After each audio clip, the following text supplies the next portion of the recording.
Hello, Leon here from backintelligence.com, where we help people correct their postures from home as well as help them ease their back pain. And if you haven't subscribed to our YouTube channel yet, make sure you hit the subscribe button below. Now, today we have Dr. David Oliver, who's going to give you 3 ways of stretching those tight hamstrings. Let's get to it.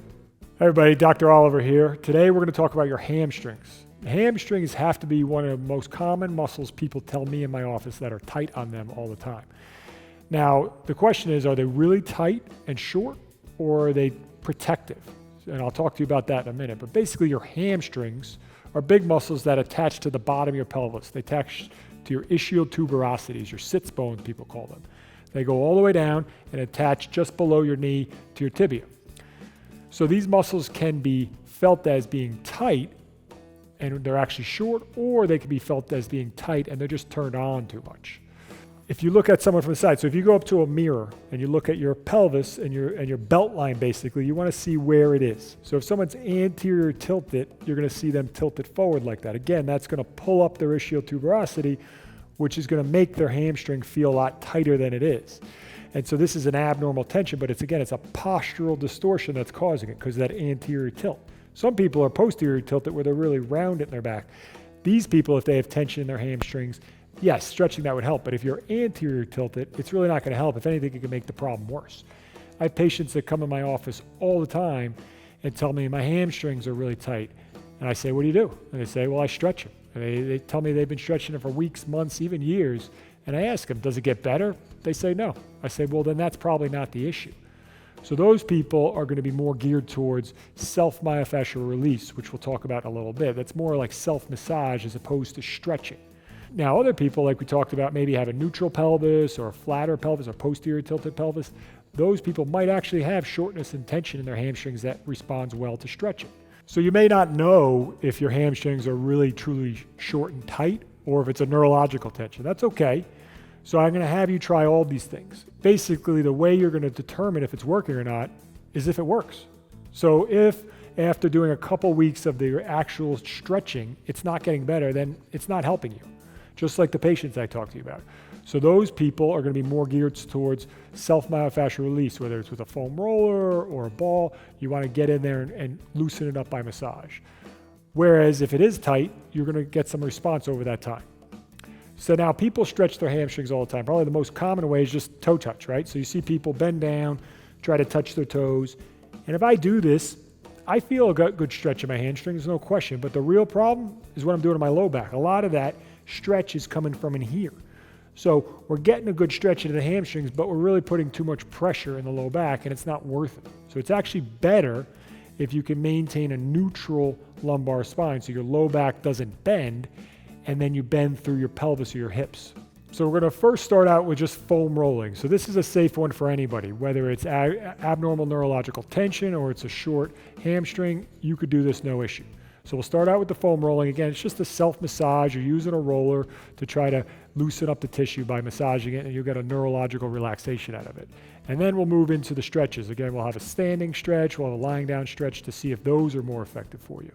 So we're going to go into that self-myofascial release or that foam rolling for the hamstrings. It's really pretty basic. You need a foam roller, and what you're going to do is you're just going to lay your legs on top of the roller. You start just above your knee.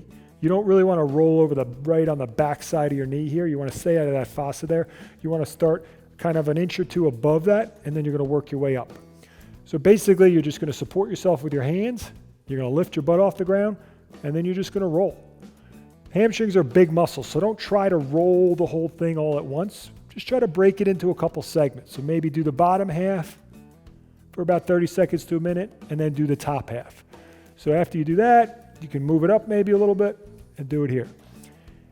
Now, as you're doing this, you can try turning your legs in and out to see. You might find it's more on the outside of that hamstring or it's more on the inside. But what a lot of people are going to find is that this doesn't do much. You really don't feel a whole lot because there's not enough weight or resistance actually into it.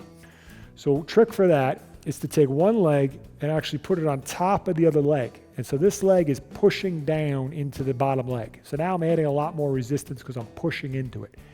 And then again, I'm going to break that hamstring up into 2 segments. We'll do the bottom portion first. And again, I can roll side to side, really look for that tight, tender stuff. General rule with the foam roller, again, is if it's not tender, you're really not doing much. You got to look for that stuff you find in there. And if you find a spot you really want to get at, you can sit on it and just do slow oscillations, but about 30 seconds to a minute on each area. So do the bottom half, and then you can kind of roll yourself up, and you can go all the way from the butt down to that halfway down that hamstring when you do the top. Again, you're really trying to push some weight into it. You could take that top leg and just push it down into it.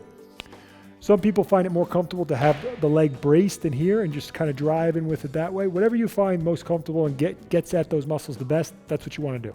Now, if you're rolling and you find a really aggressive spot or a spot that's pretty acute and pretty sore, you can just sit there and hold it like if you were using a ball. So find that spot, just sit there and breathe. Nice deep breaths will help relax the muscle.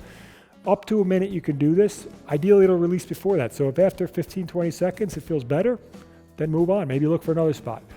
But so start scanning around first, rolling. And again, some people, this is all they need to do. If you find a really hot spot, just sit there on it and breathe and see if you can get it to release. So we're going to go over the first of the actual stretches for the hamstring.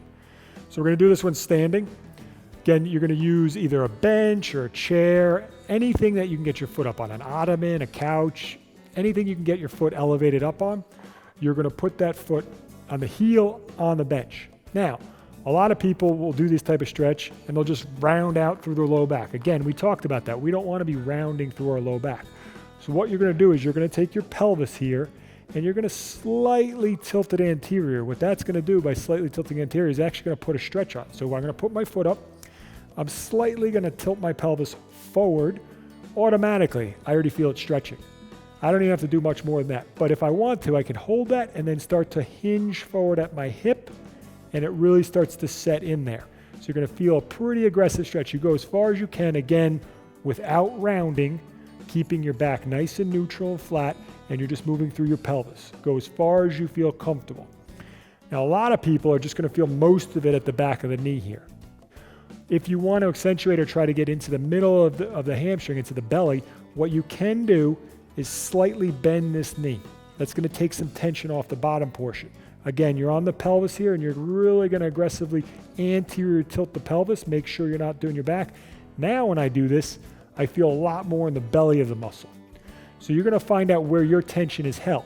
So you're either going to do it with a straight leg, with that toe pointed up towards you, and again, tilting that pelvis and rocking forward. Again, you're going to get probably more down here into the calf, or you're going to vary it. You're going to bend that knee slightly. You're going to tilt that pelvis and go forward.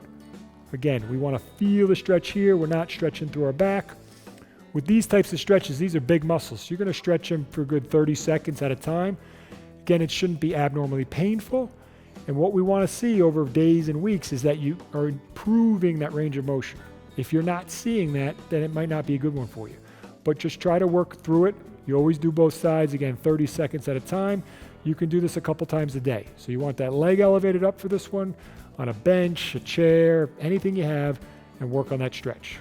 Okay, so we're going to go over another stretch you could do, this time on the ground. Again, the key with these stretching the hamstring is keep your back in a neutral position. You don't want to be rounding forward. So if we lay back on the ground, now we can make sure and we can ensure that our back isn't rounding as we do this. For this one, you need a prop. You can use a stretch strap, you can use a belt, you could use a piece of rope. It really doesn't matter, but you want to attach it to your foot. So we're going to get this up there. We're going to get it around the toes, right kind of to the middle of that foot. Now, the general stretch basically should involve the other leg being down on the ground to assist with a better, deeper stretch. We're going to start with the knee bent, and what we're going to actually do is grab the strap in the opposite hand, and you're going to hold firm tension on it. As you hold firm tension, you're going to start to straighten your knee out. And if you start to feel a good firm stretch in there, great. Again, you might feel most of it down here at this point, that's okay. If you want to accentuate and go up higher in the belly, you can bend that knee slightly, bring the leg up towards you, and now I'm feeling more in here. And you can try to straighten it a little bit at this point to get it to really set in there. So again, big muscle, so we're stretching for about 30 seconds. The good thing about this stretch is you can do it in different planes. So you do it straight on, and then you're going to relax off, and what you're actually going to do is you're going to bring your hip across, your leg across, so it's at an angle. And the same thing, we're going to pull it tightly on the strap, and we're going to straighten right out there, You're going to feel different portions of your hamstring stretching now, and you might find this one to be more effective. Again, if you want to bend the knee slightly and bring it up, you might effectively get down in here better. Again, you got to find the tight points that you have and work on them. About 30 seconds on this one, and then we're going to relax off, and we're going to go out to the side this time. So again, we're going to find a point, we're holding that strap, we're going to straighten that knee out. Again, looking for that nice deep stretch through here. If you want to accentuate it up a little higher, you find it's more tense up there, bend that knee and really pull it towards you. About 30 seconds on this one. So we're doing all three positions for 30 seconds, getting that pull. Shouldn't cause you any pain anywhere, especially in your back. You should just feel the strong stretch through your hamstring. Always do both sides and see if you can make improvements over time. So just to show you a better vantage point, we're going to show you the different angles we can go at, the different planes. So again, you're going to start up in the middle, tight on the band, and you're going to stretch straight out, pulling that towards you to get that straight on stretch. After 30 seconds, we bend the knee, we bring it across the body. Again, we're at this angle, and we're doing the same thing. Pull it up, stretch it out, really get that deep stretch in there for a good 30 seconds. And then we're going to back off, and we're going to go out to the side here. Again, pull it up and stretch it straight out. And again, we're working on that deep stretch, 30 seconds. All right, thank you so much for joining us today. We hope you enjoyed the video, and if you did, make sure you like it, as well as subscribe to this YouTube channel for more videos just like this. Also, research shows that you need to strengthen your core if you want to alleviate some of that low back pain.